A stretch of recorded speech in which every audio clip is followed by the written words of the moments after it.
Good evening అండి. ఈరోజు auto brewery syndrome గురించి మాట్లాడదాం. ఆటో బ్రూవరీ సిండ్రోమ్ అంటే మనం ఆల్కహాల్ ఇంటేక్ లేకుండానే అంటే ఓ పర్సన్ ఆల్కహాల్ తాగకుండానే బాడీలో ఇథనాల్ కంటెంట్ ఉంటుందనమాట. ఇది జనరల్‌గా అందరిలో జరుగుతుందా అంటే కాదండి. చాలా అరుదుగా జరుగుతుంది.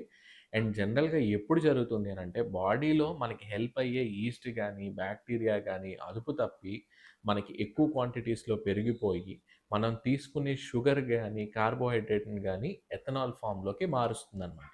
ఇది కూడా అందరిలోని జరిగే అవకాశం చాలా తక్కువ. ఎవరికైతే కోమార్బిడ్ కండిషన్స్ అంటే మనకి ఇంటెస్టైన్ తాలూకా ఇష్యూస్ గాని, డయాబెటిస్ గాని, క్రోనిక్ ఇల్‌నెసెస్ అంటే దీర్ఘకాలపు వ్యాధులు గాని ఉన్న వాళ్ళల్లో అరుదుగా జరిగే అవకాశం ఉందండి.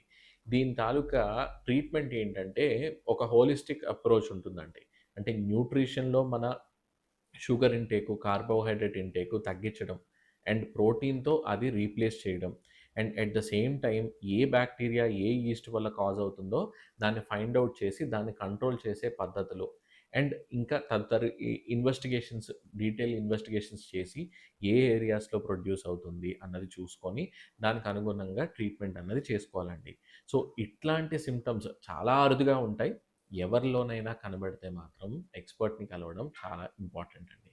ఇది ఒక ఇంట్రెస్టింగ్ ఫ్యాక్ట్ అని చెప్పి చెప్పాను. Hope you enjoyed this. Thank you.